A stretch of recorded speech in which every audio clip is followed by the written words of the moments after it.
అందుకే మహిళల ఆర్థిక సామాజిక అభ్యున్నతికి దోహదపడే అంశాలు 5 గ్యారంటీలలో వడిగా 3 నెలల్లో అమలు చేశారు. మరి గడియారంలో సెకండ్ ముళ్ళు సైతం ఆశ్చర్యపోయే విధంగా 24 గంటల్లో ప్రతి క్షణం అనుక్షణం అవిశ్రాంతంగా తెలంగాణ ప్రజల అభివృద్ధి మహిళల పురోగతికి కృషి చేస్తున్నారు మాన్యులు గౌరవనీయులు శ్రీ రేవంత్ రెడ్డి గారి సందేశం మనందరి చప్పట్ల మధ్య.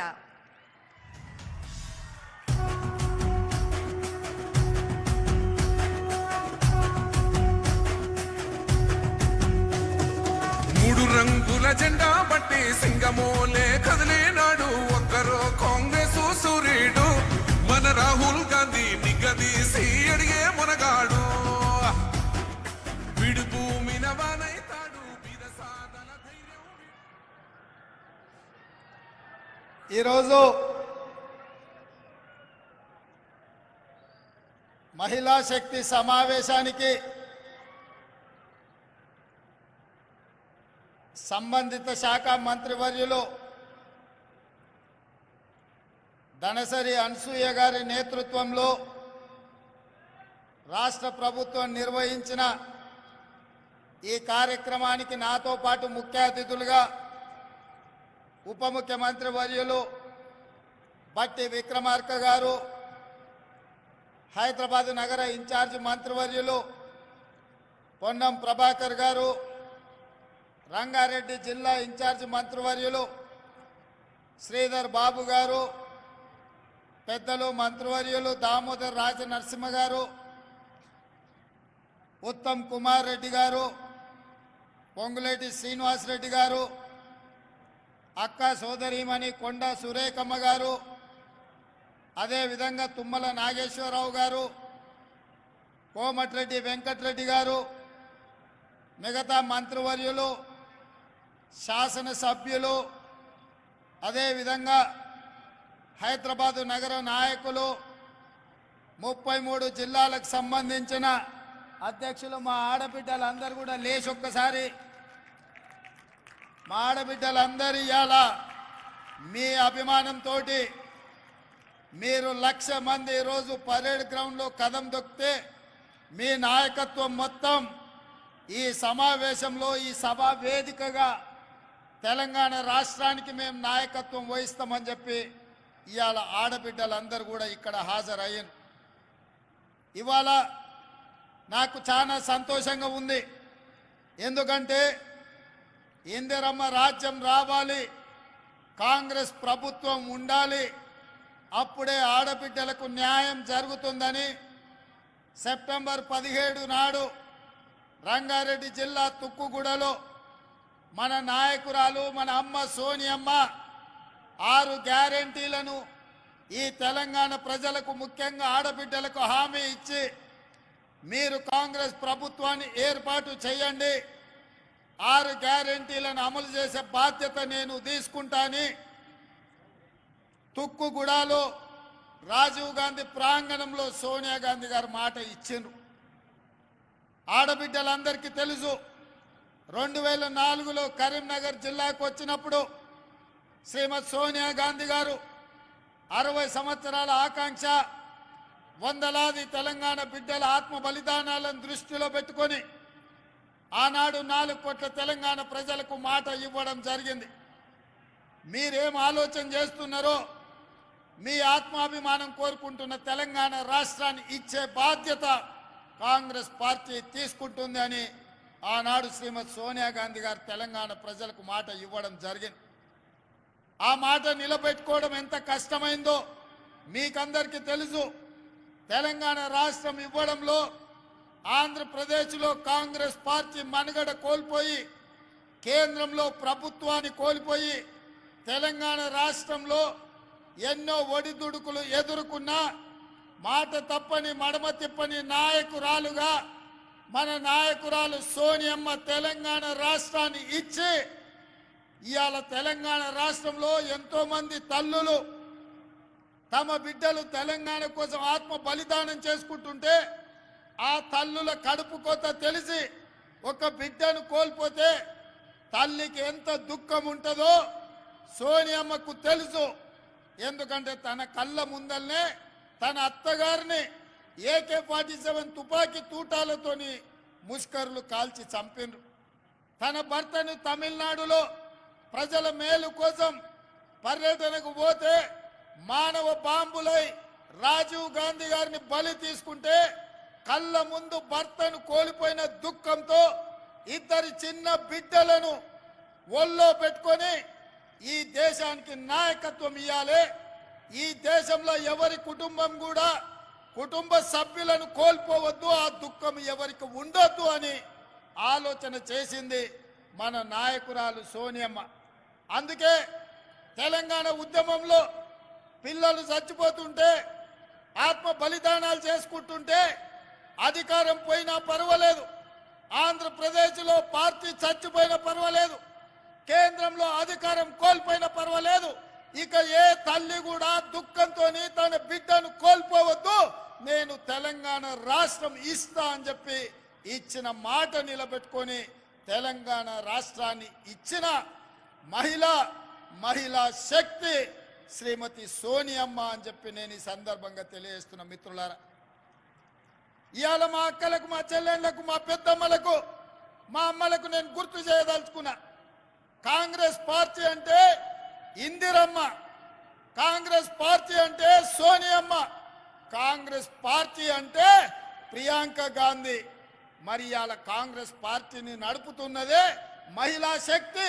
మన నాయకురాళ్ళు ఒక మహిళా నాయకత్వంలో మేము పని చేస్తున్నాము అంటే మేము గర్వంగా గొప్పగా చెప్పుకుంటున్నాం మా నాయకురాలు సోనియా గాంధీ అని. అందుకే వచ్చిన తెలంగాణ రాష్ట్రంలో 10 సంవత్సరాలు ఏ ఆడబిడ్డను పట్టించుకోలే, ఏ ఆడబిడ్డను కలవలే. ఆనాటి ముఖ్యమంత్రి ఆడబిడ్డలు ఎట్లున్నారని అడగలే, మహాలక్ష్మి గ్రూపుల పరిస్థితి చూడలే, మీకు పావులా వడ్డీ ఇయ్యలేదు, సున్నాకు వడ్డీ గురించి మాట్లాడలేదు, మీ సంఘాలను దివాలా దీపించి మీ ఉసురు తలిగింది కాబట్టే ఇవాళ ఉద్యోగం ఊడిపోయి ఫామ్ హౌస్లో వండుకున్నాడు.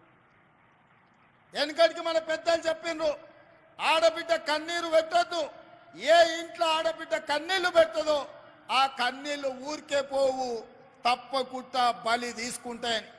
అందుకే తెలంగాణలో ఉన్న ఆడబిడ్డలు 10 సంవత్సరాలు కష్టాలలో కన్నీళ్లలో కేసీఆర్ కనికరం లేక సంఘాలను దివాలా దీపిస్తే ఆడబిడ్డలందరూ కంకణం కట్టుకొని కేసీఆర్ ను బండకేసి కొట్టిండ్రు, 100 మీటర్ల గోతి తీసి పాతి పెట్టిండ్రు. అందుకే ఇవాళ ఈ వేదిక మీద ఇందిరమ్మ రాజ్యం కాంగ్రెస్ ప్రభుత్వం వచ్చింది. ఇవాళ కాంగ్రెస్ అధికారంలో ఉంది అని అంటే మీ సోదరుడుగా, మీ అన్నగా, మీ తమ్ముడుగా, మీ రేవంత్ అన్నగా ఈ తెలంగాణ రాష్ట్రానికి ముఖ్యమంత్రి అయినంటే ఈ ఆడబిడ్డల ఆశీర్వాదం ఉండబట్టే, మీరు నమ్మి విశ్వాసంతో ఓటేసిండ్రు కాబట్టి ఇవాళ కాంగ్రెస్ పార్టీ అధికారంలోకి వచ్చింది. అందుకే ఆడబిడ్డల ఆశీర్వాదం తీసుకొని డిసెంబర్ 7 నాడు ఎల్బీ స్టేడియంలో కాంగ్రెస్ ప్రభుత్వాన్ని ఏర్పాటు చేసి డిసెంబర్ 9 నాడు 48 గంటలు తిరగకుందే మా ఆడబిడ్డల ఆశీర్వాదంతో మా ప్రభుత్వం ఏర్పడ్డది, వాళ్లకు మేలు చేయాలని ఆర్టీసీ బస్సుల్లో ఆడబిడ్డలకు ఉచిత ప్రయాణాన్ని కాంగ్రెస్ పార్టీ ఏర్పాటు చేసింది. మా మంత్రివర్యులు పొన్నం ప్రభాకర్ గారి నేతృత్వంలో ఈ 92 రోజుల్లో 25 కోట్ల మంది ఆడబిడ్డలు బస్సుల్లో ఉచిత ప్రయాణం చేసి, అది భద్రాచలం రాములవారి గుడి కావచ్చు, సమ్మక్క సారలమ్మ దైవ దర్శనం కావచ్చు, యాదగిరిగుట్ట లక్ష్మీ నరసింహస్వామి కావచ్చు, అలంపూర్లో జోగులాంబ దర్శనం కావచ్చు, అదే కాదు ఇంటి ఆయన అప్పుడో ఇప్పుడో కోపం చేస్తే చెప్పా పెట్టకుండా అమ్మగారి ఇంటికి వణిక కావచ్చు, ఈ ఆర్టీసీ బస్సులో మా అక్కలు మా చెల్లెళ్ళు ప్రయాణం చేశారు. ఇవాళ మా ఆడబిడ్డలు, మా అక్కలు, మా చెల్లెళ్ళు ఆర్టీసీ బస్సులో ప్రయాణం చేస్తుంటే కేసీఆర్ అల్లుడు హరీష్ రావు, ఆయన కొడుకు కేటీఆర్, కవిత కలిసి ఆటో డ్రైవర్లతో ధర్నా చేపిస్తారు కిరాయిలు ఇచ్చి. ఏమన్నాయంటే ఆడబిడ్డలకు ఆర్టీసీ బస్సులు బంద్ చేయండి అని. నేను అడగదలుచుకున్నా మా ఆడబిడ్డల్ని, మీకు ఇచ్చే ఆర్టీసీ ఉచిత ప్రయాణం కేసీఆర్ బంద్ చేయాలంటుండు, టీఆర్ఎస్ వాళ్ళు ధర్నా చేస్తుండ్రు, నన్ను ఏం చేయమంటారని చెప్పి నేను మిమ్మల్ని అడగదలుచుకున్నా. నేనైతే ఎవడొచ్చినా సరే ఆడబిడ్డలకు అడ్డం పడితే ఆర్టీసీ బస్సు మీద ఎక్కించైనా సరే ఆడబిడ్డలకు ఉచిత బస్సు రవాణా సౌకర్యాన్ని మీ అందుబాటులోకి తీసుకొచ్చే బాధ్యత నేను తీసుకుంటా అని చెప్పి నేను చెప్పదలుచుకున్నా. ఇదే కాదు, రూపాయి కూడబెట్టి ఇంటి పని పాసి పని చేసి తట్ట పని పార పని మట్టి పని ముంబై దుబాయ్ వలసపోయిన ఆడబిడ్డలు రూపాయి కూడబెడితే ఇంటానికి ఏదన్నా జబ్బొచ్చినా పిల్లలకు బాలేకపోయినా బిడ్డ ఇంటికి ప్రసవానికి వచ్చిన లక్షల రూపాయలు దవాఖాన ఖర్చు అవుతున్నాయి. ఆనాడు పేదవాళ్ళ ఆరోగ్యం కోసం కార్పొరేట్ వైద్యాన్ని అందించాలని డాక్టర్ వైఎస్ రాజశేఖర రెడ్డి గారు ముఖ్యమంత్రిగా ఉన్నప్పుడు రాజీవ్ ఆరోగ్యశ్రీ ద్వారా ఆనాడు 2 లక్షల రూపాయల ఉచిత వైద్యాన్ని ఆడబిడ్డలకు ఆ రోజు అందించాడు. కానీ ఘనత వహించిన చంద్రశేఖరరావు వచ్చి రాజీవ్ ఆరోగ్యశ్రీని మొత్తం ఎక్కడ కాకుండా చేసింది. అందుకే ఇందిరమ్మ రాజ్యం వచ్చిన వెంబడే కాంగ్రెస్ ప్రభుత్వం ఏర్పడిన మరుక్షణం పెద్దలు దామోదర్ రాజ నరసింహ గారితో మాట్లాడి పేదవాళ్ళ వైద్యం కోసం అపోలో యశోద ఎక్కడికి పోయినా 10 లక్షల రూపాయలతోని మీకు వైద్యం అందించాలని ఇవాళ కాంగ్రెస్ పార్టీ నిర్ణయం తీసుకొని ప్రతి పేదవాడి ఆరోగ్యానికి మాది భరోసా అని చెప్పి కాంగ్రెస్ పార్టీ ఇవాళ రాజీవ్ ఆరోగ్యశ్రీ పథకాన్ని అమలు చేస్తుంది. ఇదే కాదు, ఇవాళ మీరు ఆలోచన చేయండి, ఒకనాడు కట్టెల పొయ్యి మీద వంట వండాలంటే పచ్చి కట్టెలు అడవిలోకి పోయి తీసుకొచ్చి పొయ్యిలో పెట్టి ఊతే అవి మండక పొగ వచ్చి ఊపిరితిత్తులకు పోయి ఆడబిడ్డలు క్యాన్సర్ వచ్చి చచ్చిపోయేది. పిల్లని ఇవ్వాలంటే ఆలోచన చేసేది, ఎందుకంటే ఈ కట్టెల పొయ్యి మీద మా పిల్లతోని వంట చేపిస్తే మా పిల్ల చచ్చిపోతుంది అని చెప్పి తల్లిదండ్రులు బాధపడుతున్న క్రమం. ఆయల్లో సోనియమ్మ ఆలోచన చేసింది, ఆడబిడ్డల కన్నీళ్లు తూడవాలంటే కట్టెల పొయ్యిని అటకెక్కించాలి, గ్యాస్ పొయ్యి సిలిండర్ ఇవ్వాలని దీపం పథకం ద్వారా ఆయల్ల ఆడబిడ్డలకు గ్యాస్ పొయ్యి సిలిండర్ ఇచ్చి 400 రూపాయలకే ఆనాడు సోనియమ్మ మీకు సిలిండర్ ఇచ్చింది. కానీ సోనియమ్మ రాజ్యం పోయినాక కేసీఆర్ నరేంద్ర మోడీ వచ్చి 400 రూపాయల సిలిండర్ను 1200 రూపాయలు చేసి ఆడబిడ్డల సొమ్ము దోసుకొని కేసీఆర్ నరేంద్ర మోడీ ఆడబిడ్డల సొమ్ము అంతా కొల్లగొట్టే ప్రయత్నం చేశారు.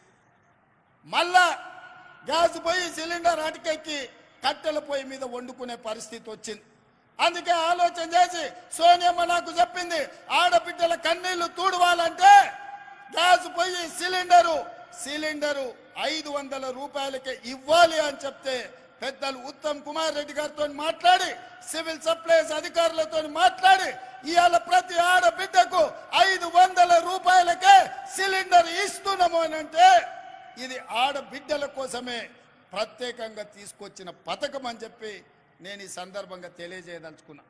అదేవిధంగా అక్కలారా ఆలోచన చేయండి, ఇంటి కరెంటు బిల్లు కట్టేది ఆడబిడ్డనే. నెల వస్తుందంటేనే బిల్లు కట్టనికే పైసలు తీసి పెట్టాలి, పాలకు పైసలు తీసి పెట్టాలి, పిల్లగాని చదువులకు పైసలు తీసి పెట్టాలి, సిట్టి పైసలకి ఇన్ని పైసలు తీసి పెట్టాలి. ఇన్ని తీసినాక తినడానికి కూడా ఏం మిగిలిన పరిస్థితి మా అక్కలకు. అందుకే మేము పాదయాత్ర చేసినప్పుడు బట్టిగా ఆదిలాబాద్ నుంచి ఖమ్మం నడిచినప్పుడు నేను వివిధ నియోజకవర్గాలలో పాదయాత్ర చేస్తున్నప్పుడు పేదవాళ్ళు వచ్చి అడిగినారు, అన్న భూమి ఉన్నోళ్లకు ఉచిత కరెంట్ ఇస్తున్నావు, భూమి లేని పేదోళ్లకు మాకేమిస్తావని. మా ఇంటి కరెంటు బిల్లు కట్టలేకపోతున్నాం అన్నారు. ఆలోచన చేసి అందుకే గృహలక్ష్మి ద్వారా మీ ఇళ్లలో 200 యూనిట్ల వరకు మీ ఇంటికి ఉచిత కరెంటు ఇచ్చి 0 బిల్లు ద్వారా మిమ్మల్ని ఆదుకోవాలని ఆ పథకాన్ని కూడా బట్టి విక్రమార్క గారు విద్యుత్ శాఖ మంత్రిగా ఇవాళ ఆ పథకాన్ని కూడా అమలు చేయడం జరిగింది. ఇది కూడా ఆడబిడ్డల్ని ఆదుకోవడానికి తీసుకొచ్చిన పథకం. అదేవిధంగా పెద్దలు పొంగులేటి శ్రీనివాసరెడ్డి గారు వాస్తవంగా ఇందిరమ్మ ఇల్లు ఎన్నికల తర్వాత చూద్దాం అనుకున్నాం.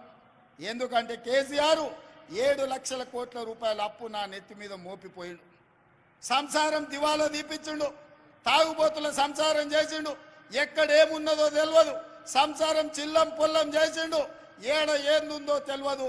సంసారానికి వచ్చేటప్పటికే ఆగం ఉన్నది. ఇప్పట్లో ఏమి చేయలేననుకున్నా, కానీ అన్ని చక్కదిద్ది చిక్కుములిప్పి ఒకటి తర్వాత ఒకటి పరిష్కరించుకుంటూ మీకు ఆర్టీసీ బస్సు ఉచితంగా ప్రయాణం, రాజీవ్ ఆరోగ్యశ్రీ 500 రూపాయలకే సిలిండర్, 200 యూనిట్ల ఉచిత విద్యుత్ ఇవ్వడమే కాకుండా మిత్రుడు పొంగులేటి శ్రీనివాసరెడ్డి గారు పట్టుబట్టి ఎన్నికల కంటే ముందే పేదవాళ్లకు ఇందిరమ్మ ఇల్లు ఇవ్వాలి, నేనే కార్యక్రమాన్ని పెడతా అని చెప్పి భద్రాచలంలో రామచంద్రుడు ఆశీర్వాదంతో మనం మొన్ననే ఇవాళ ఇందిరమ్మ ఇల్లు ప్రతి పేదవాడికి ఇందిరమ్మ ఇల్లు ఇవ్వడం ద్వారా 5 లక్షల రూపాయలు ఇచ్చి మీరు ఇల్లు కట్టుకునేటట్టు, మీరు ఆత్మ గౌరవంతో బ్రతికేటట్టు, మీ కుటుంబ గౌరవాన్ని మీరు నిలబెట్టుకునేటట్టు ఇవాళ 4.5 లక్షల ఇల్లు 22,500 కోట్లతోటి ఇవాళ ఒక గొప్ప కార్యక్రమాన్ని తీసుకొని పేదవాళ్లకు ఇండ్లు ఇవ్వాలన్న పథకం తీసుకున్నాం. ఆయన ఏం చెప్పిండు కేసీఆర్, డబ్బా ఇల్లు వద్దు, డబల్ బెడ్రూమ్ ఇల్లు ముద్దు అన్నాడు. ప్రతి పేదవాడికి కొడుకు కోడలు ఉంటే ఆడుంటారు, పండుగ పూట అల్లుడు బిడ్డ వస్తే ఆడవంటారు, కోడి పిల్లను మేక పిల్లను ఉంటే ఏడ కట్టేస్తారు. మీకు అందరికీ డబల్ బెడ్రూమ్ ఇల్లు ఇస్తాను కేసీఆర్ 10 ఏళ్ళు ఆశ చూపించాడు. నేను అడుగుతున్న మా ఆడబిడ్డల్ని, మీకెవరికైనా డబల్ బెడ్రూమ్ ఇల్లు వచ్చిందా? ఎవరికైనా మీకు డబల్ బెడ్రూమ్ ఇల్లు వచ్చిందా? ఈడున్న మా ఆడబిడ్డలకు వచ్చిందా? అబద్ధాలు చెప్పి 10 ఏళ్ళు ఆడబిడ్డల్ని మోసం చేసి మళ్ళీ మోసం చేద్దామనుకుంటే డబల్ బెడ్రూమ్ ఇల్లు ఇయ్యవా బిడ్డ, నీ లగ్గం చేస్తామని చెప్పి బండకేసి కొట్టిరు కేసీఆర్. అందుకే ఇవాళ పేదవాళ్లకు ఇందిరమ్మ ఇల్లు 5 లక్షల రూపాయలు ఇవ్వడం ద్వారా మీరు కట్టుకోనికే ఇవాళ ఇందిరమ్మ ఇల్లు ఇచ్చినాం. ఇది పేదవాళ్ళ కోసం చేసిన పని కాదా? అదేవిధంగా ఇవాళ మా పెద్దలు బట్టి విక్రమార్క గారు ఆనాడు మహాలక్ష్మి గ్రూపులను లక్షాధికారులను చేస్తాం ఆడబిడ్డలను అన్నారు. వైఎస్ రాజశేఖర రెడ్డి గారు ఉన్నప్పుడు ఇవాళ మా మిత్రుల సహకారంతో ఇంత ఉందే పెద్దలు చిన్నారెడ్డి గారు చెప్పారు 63 లక్షల సంఘం సభ్యులు ఉన్నారు. నేను ఒక్కటే మాట్లాడుతున్నా మా అక్కల్ని, 63 లక్షలు కాదు, 1 కోటి మంది మహిళా సభ్యులు మన సంఘాలలో చేరాలి. 1 కోటి మంది చేరండి, 1 కోటి మందిని ఒక్కొక్కరిని కోటీశ్వరులను చేసే బాధ్యత నేను తీసుకుంటా. 1 కోటి మందిని కోటీశ్వరులను చేస్తే తెలంగాణ బంగారు తెలంగాణ అవుతుంది, తెలంగాణ అభివృద్ధి చెందిన తెలంగాణ అవుతుంది, తెలంగాణ ధనిక తెలంగాణ అవుతుంది. ప్రతి ఆడబిడ్డ కోటీశ్వరాలు అయినప్పుడు పిల్లల్ని డాక్టర్లు, లాయర్లు, ఐఏఎస్లు, ఐపీఎస్లుగా చదివిపించుకుంటారు, ఆత్మ గౌరవంతో కుటుంబాన్ని నడిపిస్తారు. అదే ఇంటి ఆయన చేతుల నగదు ఉంటే సాయంత్రం తీసుకొని పోయి బెల్ట్ షాపులు ఇస్తాడు. అవునా? అదే కదక్క.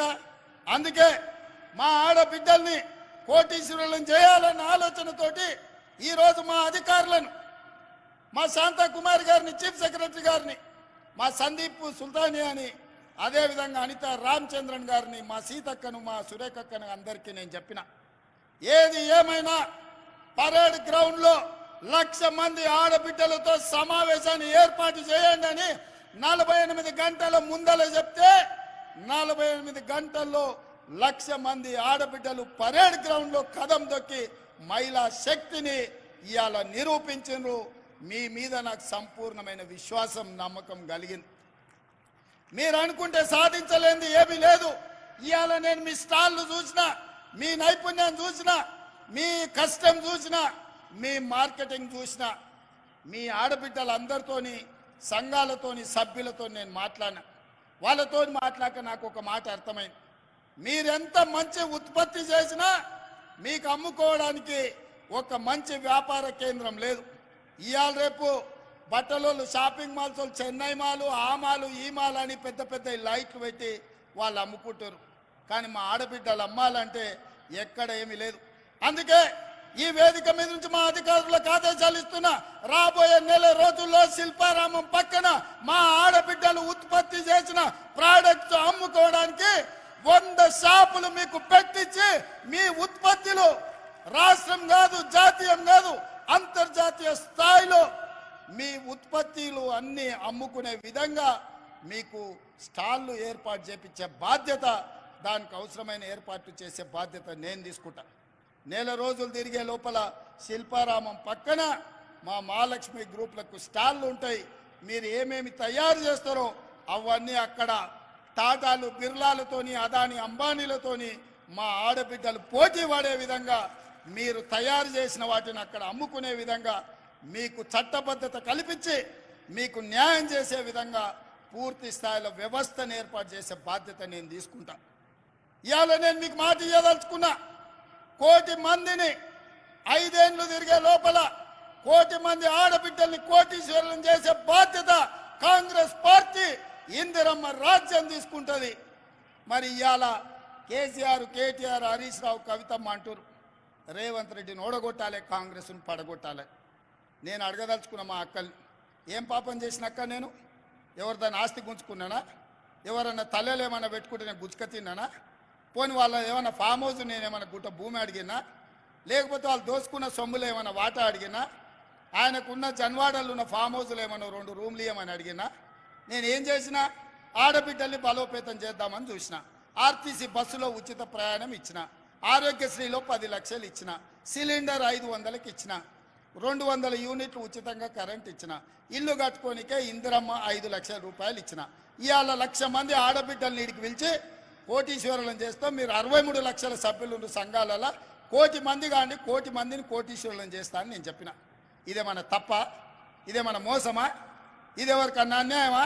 కేసీఆర్ ఉన్నంతకాలం ఆయన బిడ్డ తప్ప ఎవరినన్నా చూసిండా?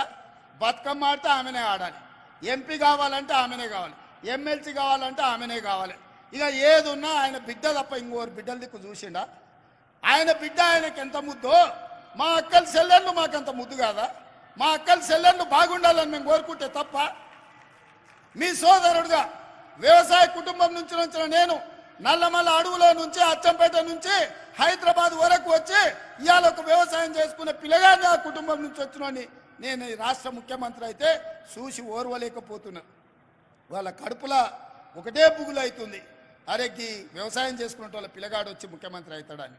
దొరలే కూర్చోవాలి నా కుర్చీలా, వ్యవసాయదారులు కూర్చోవద్దా అని నేను అడుగుతున్నా.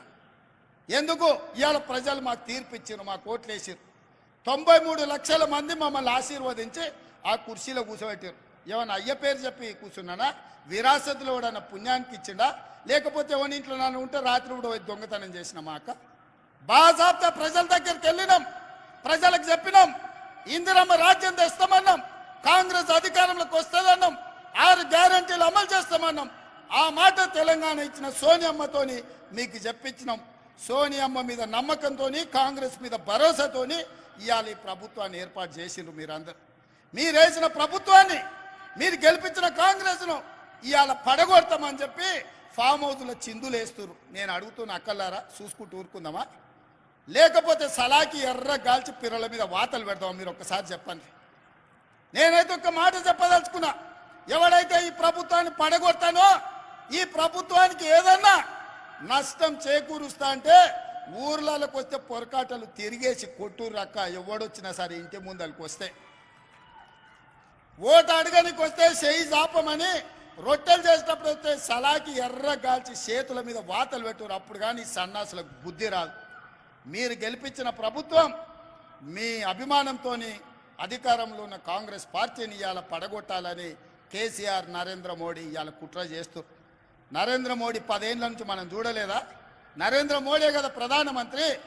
మనం పండించిన ఒడ్లు కొన్నాడా? కందులు కొన్నాడా? పసుపు కొన్నాడా? సోయాబీన్ కొన్నాడా? పత్తి కొన్నాడా? మిర్చి కొన్నాడా? మొక్కజొన్నలు కొన్నాడా? ఏం కొన్నాడు మనం పండించిన పంట నరేంద్ర మోడీ?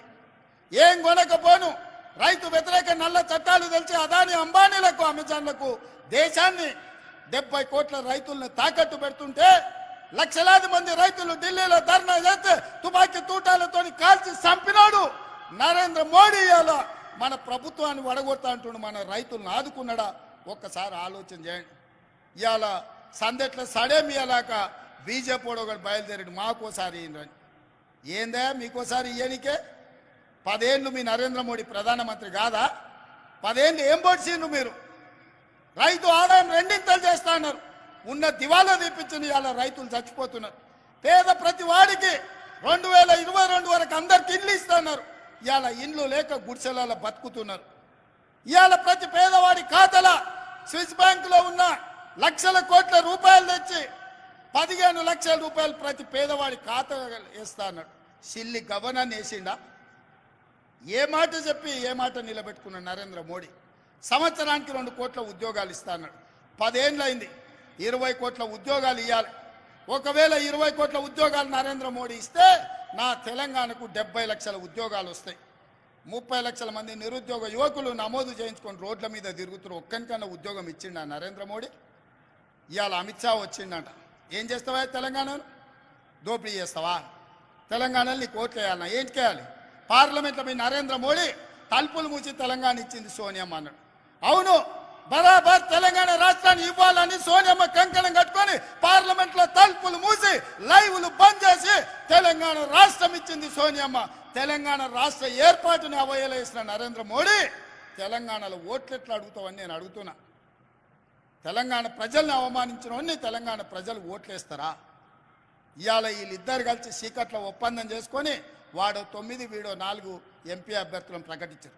వాడు ప్రకటించిన దగ్గర వీడు ప్రకటించాడు, వీడు ప్రకటించిన దగ్గర వాడు ప్రకటించాడు. ఎందుకంటే ఎవరికి వాడు విడివిడిగా ప్రచారం చేసుకోవాలి, కాంగ్రెస్ పార్టీని దెబ్బతీయాలి.